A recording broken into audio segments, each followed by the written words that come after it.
তীব্র গ্যাস সংকটে বন্ধ ৩১ বিদ্যুৎ কেন্দ্র, বাড়ছে লোডশেডিং। সামিটের এলএনজি টার্মিনাল সচল না হওয়ায় ভোগান্তি, আমদানি নির্ভরতায় ঝুঁকিতে ফেলেছে বলছেন বিশেষজ্ঞরা।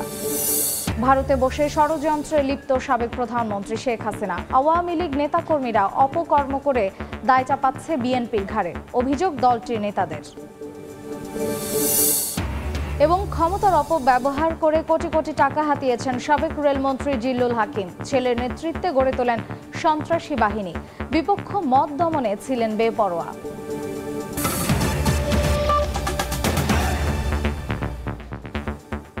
সময় সংবাদের সঙ্গে আছি আমি মার্জিয়া শ্রেয়া। রেকর্ড বৃষ্টিপাতে ডুবে গেছে পর্যটন নগরী কক্সবাজারের হোটেল মোটেল জোনের সড়ক ও আশপাশের এলাকা। পানি জমেছে অর্ধশত গ্রামের বসতবাড়িতেও। এর মধ্যেই ভোরে সদর ও উখিয়ায় পাহাড় ধসে নিহত হয়েছেন নারী শিশুসহ ৬ জন। এতে আতঙ্ক ছড়িয়ে পড়েছে স্থানীয়দের মাঝে। মোহাম্মদ ফরাজের ক্যামেরায় বিস্তারিত জানাচ্ছেন সুজাউদ্দিন রুবেল। ভারী বৃষ্টিতে ডুবে আছে কক্সবাজার, চারদিকে শুধু পানি আর পানি।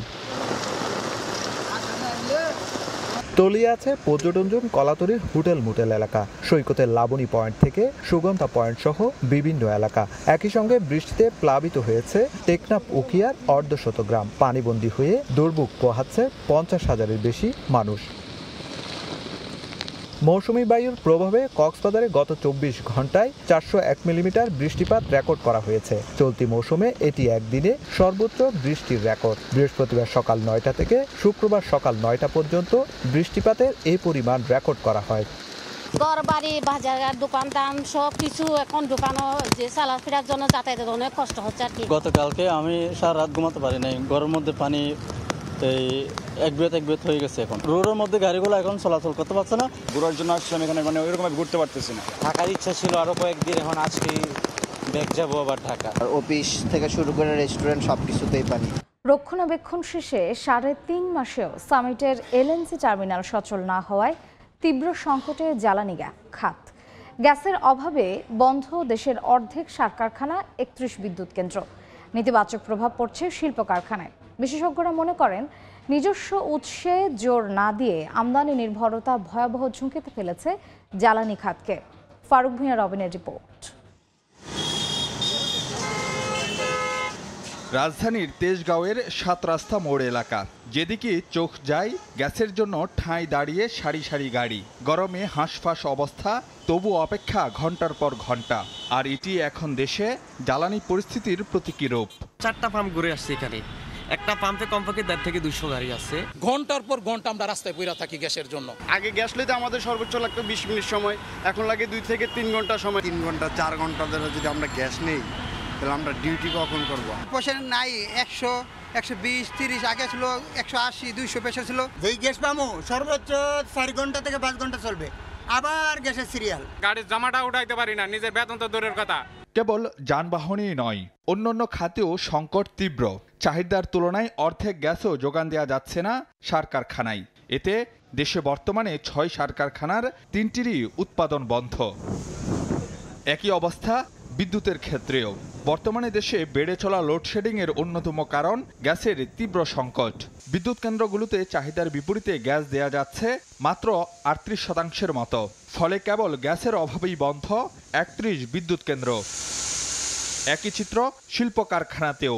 গ্যাসের অভাবে ধুঁকছে রপ্তানিমুখী খাত, অস্বাভাবিক হারে কমছে উৎপাদন। ৩০ থেকে ৪০% আমাদের উৎপাদন নাই, due to the low pressure of gas and low supply of gas. এবং সেটা কিন্তু যখন গ্যাসের অপ্রতুলতা থাকে তখন কিন্তু বিদ্যুৎ উৎপাদনও চাহিদা মাফিক হয় না। সো যেসব ফ্যাক্টরি বিদ্যুৎ দিয়ে চলছে তাদেরও সেম অবস্থায় পড়ছে। বর্তমানে দেশে গ্যাসের চাহিদা ধরা হয় ৪,০০০ মিলিয়ন ঘনফুট, কিন্তু সরবরাহ ঘুরপাক খাচ্ছে ২৫০০ থেকে ২৬০০ মিলিয়ন ঘনফুটের ঘরে। রক্ষণাবেক্ষণের কারণে ৩.৫ মাস ধরে বন্ধ সামিটের ভাসমান টার্মিনাল। ফলে এলএনজি থেকে মিলছে স্বাভাবিকের তুলনায় ৩০০ মিলিয়ন কম গ্যাস, যা তীব্র করছে সংকট। পেট্রোবাংলা জানাচ্ছে আবারও উৎপাদনে ফিরছে সামিটের এলএনজি টার্মিনাল। সপ্তাহখানেকের মধ্যেই পরিস্থিতি উন্নতি হওয়ার আশায় সংস্থাটি। বিশেষজ্ঞরা মনে করেন দেশীয় উৎসে গুরুত্ব না দিয়ে আমদানি নির্ভর নীতি দিন দিন ঝুঁকিপূর্ণ করে তুলছে জ্বালানি খাত। নিজস্ব অনুসন্ধান এবং উৎপাদনের দিকে মানে জাতীয়ভাবে জোর দেওয়া উচিত, সেটা কখনোই সেই রকম জোর পায়নি। সেই ডেভেলপমেন্টটা যদি হয় তাহলে যে ঘাটতিতে পড়ার মতো অবস্থা সিচুয়েশন হয় না। বিশেষজ্ঞরা বলছেন, গ্যাস অনুসন্ধান কার্যক্রম গতিশীল করার কোনো বিকল্প নেই, না হলে আগামীতে আরও তীব্র হতে পারে সংকট। গ্যাস সংকট যেন পিছু ছাড়ছেই না।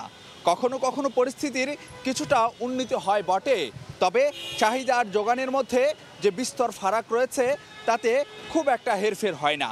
এমন অবস্থায় সংকটের টেকসই সমাধানে দীর্ঘমেয়াদী পরিকল্পনা নিয়ে পাড়ি দিতে হবে আরও অনেক পথ, এমনটি মনে করেন এ খাতের বিশেষজ্ঞরা। ফারুক ভিয়া, রবিন, সময় সংবাদ, ঢাকা। পক্ষের মতামত নিয়ে বাংলাদেশ পুলিশের সংস্কার আনা হবে। ব্রিটিশ আমলের আইন আর মান্ধাতার আমলের ধ্যান ধারণা বাদ দিয়ে কিভাবে জনবান্ধব পুলিশ হতে পারে সেই দিকে নজর দেওয়া হবে বলে জানিয়েছেন পুলিশ প্রশাসন সংস্কার কমিশনের প্রধান সরফরাজ হোসেন। জুলাই বিদ্রোহে বাংলাদেশ পুলিশ যে ভূমিকায় অবতীর্ণ হয় তেমনটা যাতে ভবিষ্যতে আর কখনো না ঘটে তা নিশ্চিত করার কথাও বলেন সাবেক এই আমলা। আতিকুর রহমান তমালের রিপোর্ট। বলা যায় না যে আমার দেশের পুলিশ আমার দেশের ছাত্রদেরকে গুলি চালাচ্ছে, তাও এত নির্মমভাবে হেলিকপ্টার থেকে গুলি চালাচ্ছে।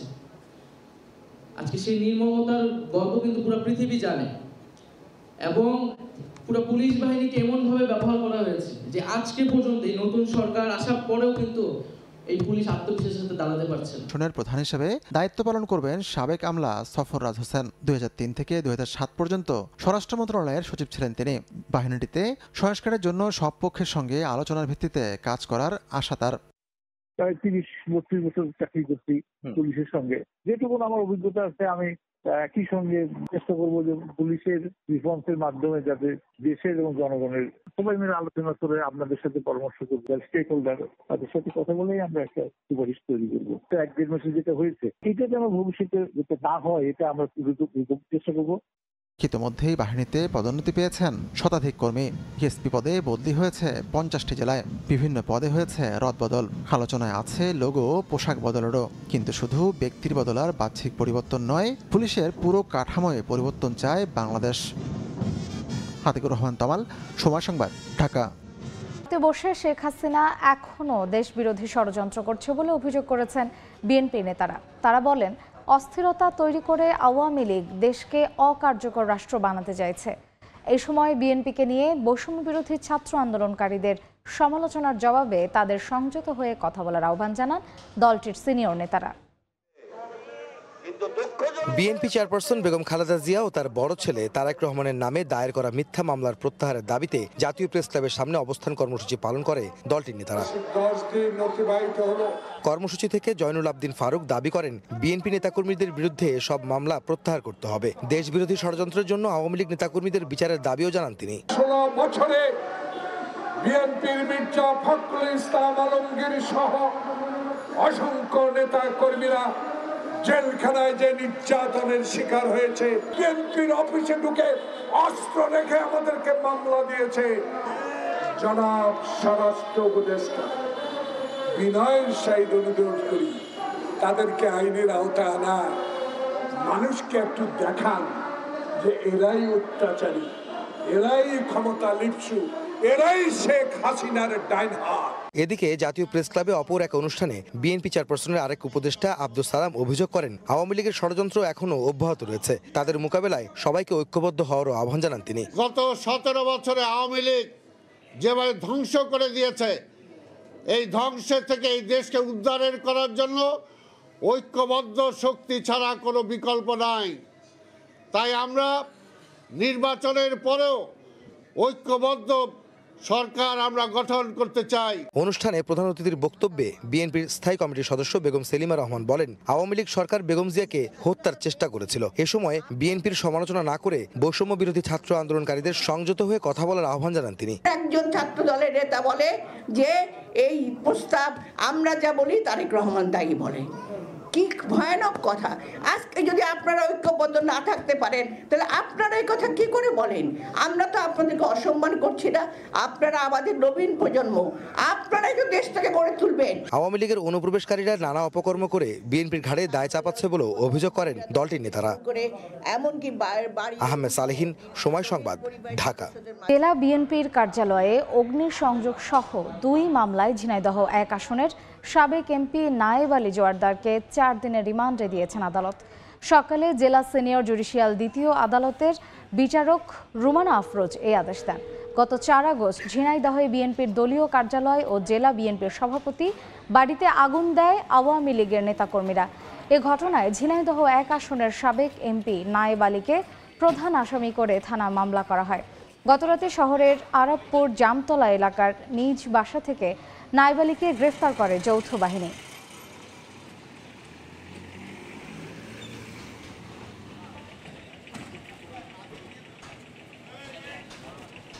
সংবাদ। পণ্য পরিবহনে ঢাকা চট্টগ্রাম মহাসড়কে চাপ কমাতে নৌপথ ব্যবহারের সম্ভাবনা থাকা সত্ত্বেও তা কাজে লাগানো হয়নি। অথচ ঢাকা ভিত্তিক পণ্য ডেলিভারি নিতে কেরানীগঞ্জের পানগাঁও টার্মিনাল যেমন সচল রাখা হয়েছে, তেমনি কন্টেইনার পরিবহনের অনুমতি পেয়েছে অন্তত 12টি প্রতিষ্ঠান। এরপরও এ রুটে কন্টেইনার পরিবহন সক্ষমতার অর্ধেকে নেমে এসেছে। চলতি বছরের আগস্ট মাসের ভয়ঙ্কর বন্যায় ঢাকা চট্টগ্রাম মহাসড়ক দিয়ে যানবাহন চলাচল বন্ধ ছিল 20 দিনের বেশি। এই সময়ে পণ্যবাহী হাজার হাজার ট্রাক, কাভার্ড ভ্যান এবং কন্টেনারবাহী লরি যেমন রাস্তায় আটকা পড়েছিল, তেমনি বিপর্যয় নেমে আসে আমদানি রপ্তানি বাণিজ্যে। অথচ মহাসড়ক এড়িয়ে নৌপথে ঢাকার পানগাঁও কন্টেনার টার্মিনালে এসব পণ্য পৌঁছানোর সুযোগ থাকা সত্ত্বেও নানা জটিলতার কারণে তা কাজে লাগানো যায়নি।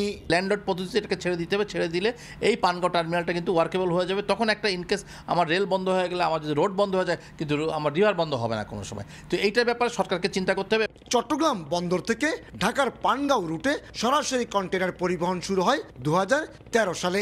এর মধ্যে 2017-18 অর্থ বছরে কন্টেনার পরিবহন পৌঁছে যায় 20,000-এর ঘরে। আর 2022-23 অর্থ বছরে সব রেকর্ড ছাড়িয়ে 35,771 টিওস কন্টেনার পরিবহন হয়। 2023-24 অর্থ বছরে রহস্যজনক কারণে কন্টেনার পরিবহন নেমে আসে 10,240-এ। এই রুটে কন্টেনার পরিবহন বাড়াতে নেওয়া হয়েছে জাতীয় রাজস্ব বোর্ডের অনুমতি। তারপরও গতি না আসায় আগামী রোববার পানগাঁও কন্টেনার টার্মিনালে জাহাজ মালিকদের সঙ্গে জরুরি বৈঠকে বসতে যাচ্ছে চট্টগ্রাম বন্দর কর্তৃপক্ষ। এনবিআর থেকে ওই পারমিশনও নিয়েছিলাম যে বন্দর থেকে ডেলিভারি নিতে না পারলে তারা যদি আগ্রহ প্রকাশ করে পানগাঁও থেকেও ডেলিভারি নিতে পারবে। আমদানি রপ্তানিকারকদের মধ্যে সে ধরনের তেমন উল্লেখযোগ্য আগ্রহ আমরা দেখিনি। এই বিষয়টাকে আগ্রহী করার জন্য কি প্রণোদনা দেওয়া যায় বা কিভাবে ব্যবসায়ীদেরকে আগ্রহী করা যায়, এই পানগাঁওটাকে যেন ফুললি ইউজ করে। এরই মধ্যে 12টি প্রতিষ্ঠান কন্টেনার পরিবহনের অনুমতি পেল। বর্তমানে মাত্র 3টি প্রতিষ্ঠানে 60টি জাহাজ কন্টেনার পরিবহন করছে। তবে গত কয়েক বছর কন্টেনারবাহী 2টি জাহাজ দুর্ঘটনার শিকার হওয়ায় পণ্য পরিবহনে উৎসাহ কমছে ব্যবসায়ীদের। যেই পরিমাণ বার্ডসগুলো আমাদের এখানে আছে সেগুলোও কিন্তু কমপ্লায়েন্ট না। অনেকগুলো অ্যাক্সিডেন্ট কিন্তু আমরা দেখেছি, জাহাজ ডুবে গেছে, জাহাজ থেকে কন্টেনার পড়ে গেছে। Cost related issue, freight related issues এবং আদার যেই চ্যালেঞ্জগুলো আছে, এইসব কারণে শিপিং লাইনগুলো যেমন পানগাঁওয়ের ব্যাপারে ইন্টারেস্টেড না, একইভাবে কনসাইনিরাও কিন্তু ইন্টারেস্টেড না। চট্টগ্রাম বন্দর পানগাঁও রুটে চলাচলের জন্য অনুমতি পাওয়া প্রতিটি জাহাজে 280 থেকে 300 কন্টেনার পরিবহনের সক্ষমতা রয়েছে। সেই হিসেবে 12টি প্রতিষ্ঠানের জাহাজগুলো পুরোদমে কন্টেনার পরিবহন শুরু করলে ঢাকা চট্টগ্রাম মহাসড়কে পণ্যবাহী যানবাহন চাপ অর্ধেকে নেমে আসবে। বন্দরনগরী চট্টগ্রাম এবং রাজধানী ঢাকায় প্রতিদিন যেসব পণ্যবাহী কন্টেনার আসা যাওয়া করে তার 97% সম্পন্ন হয় সড়কপথে, 2% রেলপথ। অথচ ব্যাপক সম্ভাবনা থাকা সত্ত্বেও কাজে লাগানো যাচ্ছে না নৌপথকে। 1%-এরও কম কন্টেনার পরিবহন হয় এই নৌপথে। কিন্তু সড়কপথের চাপ কমাতে এই নৌপথের কোনো বিকল্প নেই, এমনটি বলছেন বন্দর ব্যবহারকারীরা। চট্টগ্রাম বন্দর থেকে কমল দে, সময় সংবাদ। ইলিশ রফতানি বন্ধের সিদ্ধান্ত হলেও প্রভাব নেই রাজধানীর বাজারে। সপ্তাহ ব্যবধানে কেজিতে 100 টাকা পর্যন্ত বেড়েছে দাম। সবজির যথেষ্ট সরবরাহ থাকলেও সহসাই মিলছে না দাম কমতির খবর। নতুন করে বেড়েছে কাঁচামরিচের দাম, তবে আগের জায়গায় স্থির মুরগির বাজার। জুলাই থেকে সেপ্টেম্বরকে ধরা হয় ইলিশের ভরা মৌসুম। এ সময় ঘিরে ভোক্তার প্রত্যাশা থাকে দাম কমতির। তার উপর এবছর বন্ধ রফতানি। তবে বাজারের চিত্র উল্টো। মৌসুম বা রফতানি বন্ধের প্রভাবের ছিটে ফোটারও দেখা মিলছে না। রপ্তানি বন্ধ হয়েছে ঠিক আছে, ইলিশ মাছের দাম কমেনি। গত 2 সপ্তাহ আগে আমি যেটা কিনছি 1.5 কেজির, ওটা আজকে 1 কেজিরও দাম বেশি, আরো 1.5 কেজি সাইজের থেকেও বেশি। এত বড় বাজারের মধ্যে এই দাম, আমরা যদি খুচরা ছোট বাজারে যাই সেটা আরো বেশি। যদিও বাজারে বেড়েছে ইলিশের সরবরাহ, যার প্রভাব পড়েছে অন্যান্য মাছের বেচাকেনায়। বিক্রেতাদের দাবি, ইলিশের চাপে অন্য মাছের বিক্রি ও দাম উভয়ই কমেছে। তবে ভোক্তাদের অভিযোগ, দাম এখনো বাড়তির দিকেই। কেজিতে 150 টাকা বেশি, তারপর ইলিশ মাছ খুবই ভালো কিনতেছে।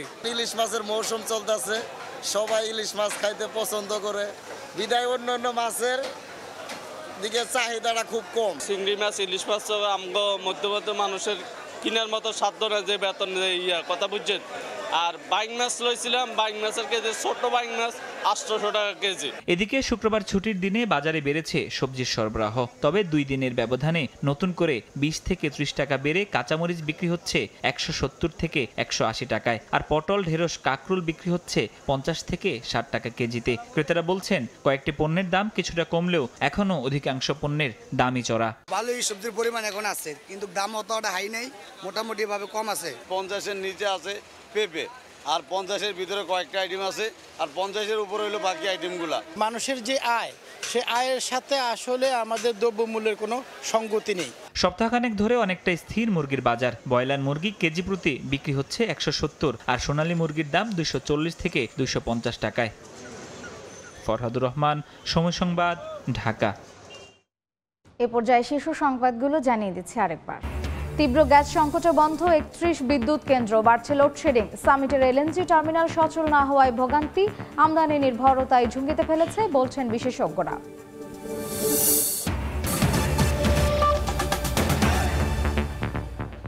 এই ছিল সময় সংবাদে, সঙ্গেই থাকুন সময়ের।